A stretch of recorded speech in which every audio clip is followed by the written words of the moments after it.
Rainer Maria Rilke, Lettre à un jeune poète. Traduction de Bernard Grasset. Lettre 3. Viareggio, près de Pise, en Italie, le 13 avril 1903.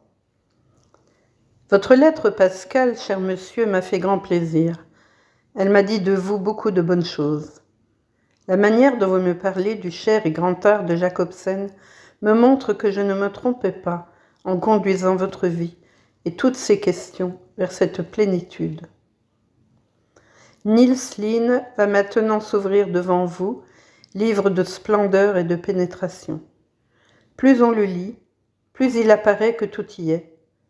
Du parfum le plus léger de la vie à la pleine saveur de ses fruits les plus lourds. Il n'est rien là qui ne soit compris, saisi, ressenti, et à la résonance vibrante du souvenir, reconnu. Rien n'y est petit. Le moindre événement se déroule comme une destinée, et la destinée elle-même s'y déploie comme un tissu, ample et magnifique, dont chaque fil, conduit par une main infiniment douce, se trouve pris et maintenu par cent autres. Vous allez connaître le grand bonheur de lire ce livre pour la première fois. Vous irez, comme dans un rêve, d'étonnement en étonnement. Et je puis vous dire que dans la suite, vous serez toujours à travers ces pages le même marcheur émerveillé, car elles ne sauraient jamais rien perdre du charme féerique, de la puissance miraculeuse de leur première rencontre. On en jouit chaque fois davantage. Elles vous rendent toujours plus reconnaissant, meilleur, plus simple de regard, plus pénétré de foi en la vie, et dans la vie même, plus heureux et plus grand.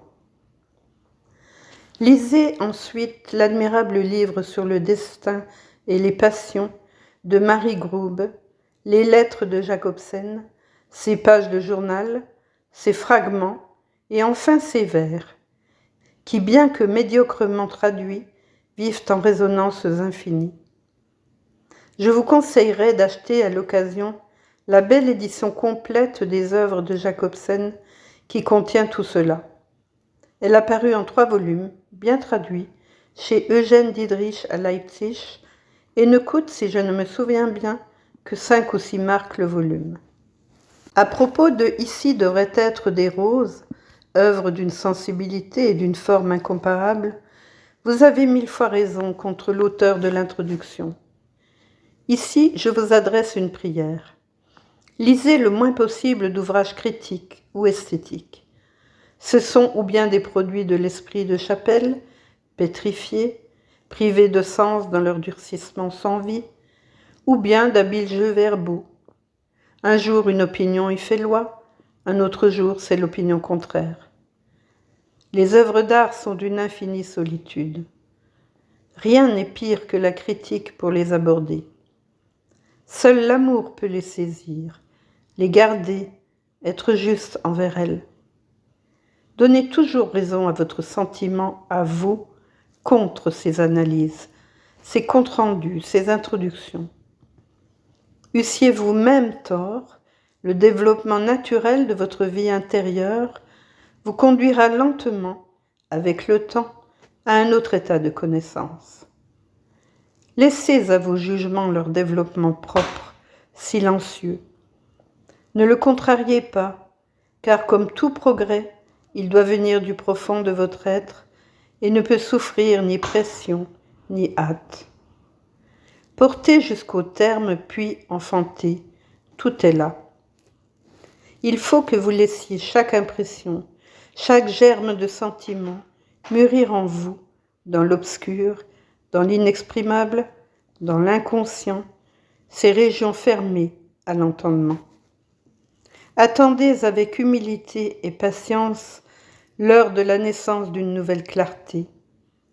L'art exige de ses simples fidèles autant que des créateurs.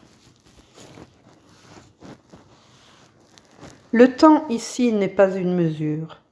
1 an ne compte pas, 10 ans ne sont rien.